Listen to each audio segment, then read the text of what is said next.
In recent years, we're learning more and more about the vertebral subluxation from the research. And yet there's still a missing piece to the puzzle in most chiropractors' understanding. And that's more on the biomechanical side than the neurological side because, of course, again, we're being introduced to the idea of mechanoreception and afferentation of the brain and how that affects the pathways to and from the brain.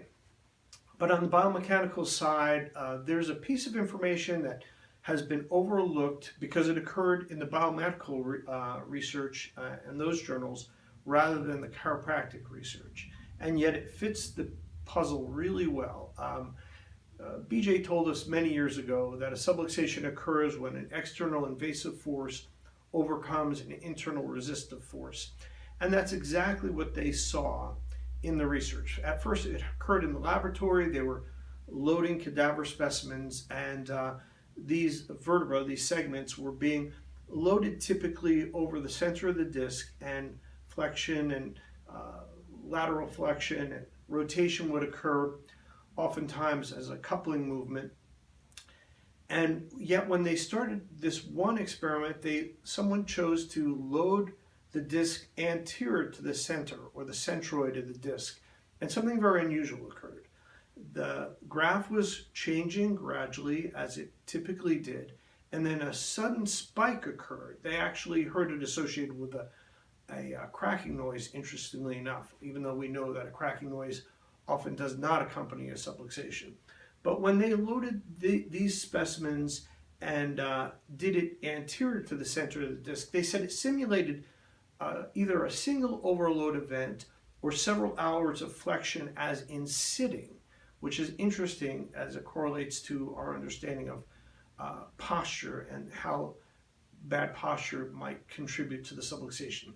In any event, they saw this large spike in the graph, and then the graph returned to normal loading behavior. So let me break that down. What occurred was, as they loaded these discs in a slightly unusual way, there was a vulnerability there when the patient was, or in this situation, the cadaver specimen was being loaded in flexion, and the graph changed very dramatically. And they said then normal movement returned from a new extreme position. That new extreme position was only 1 millimeter or 2 millimeters of translation, or 1 or 2 degrees of rotation.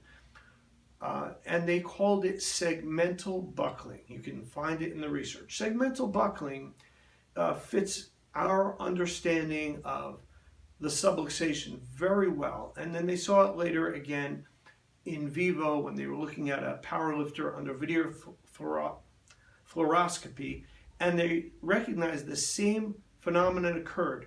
When they put these ligaments in the cadaver specimens under a microscope, they saw no damage to the tissues, no damage to the ligaments, and yet this vertebra is now moving in an asymmetrical fashion, much like a fixation would, much like our basic understanding of the mechanics of a subluxation would occur.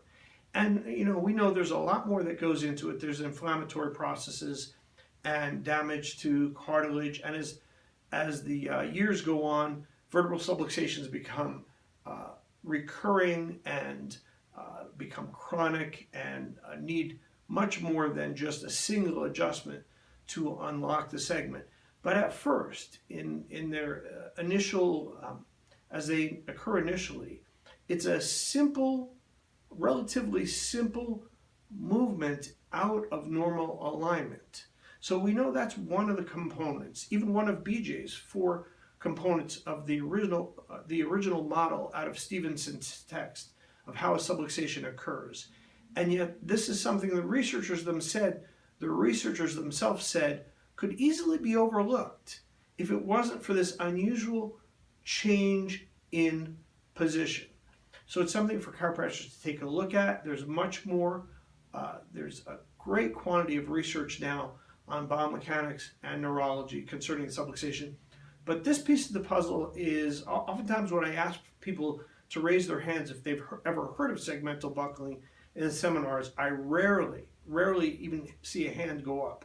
And yet it's a key component of the vertebral subluxation.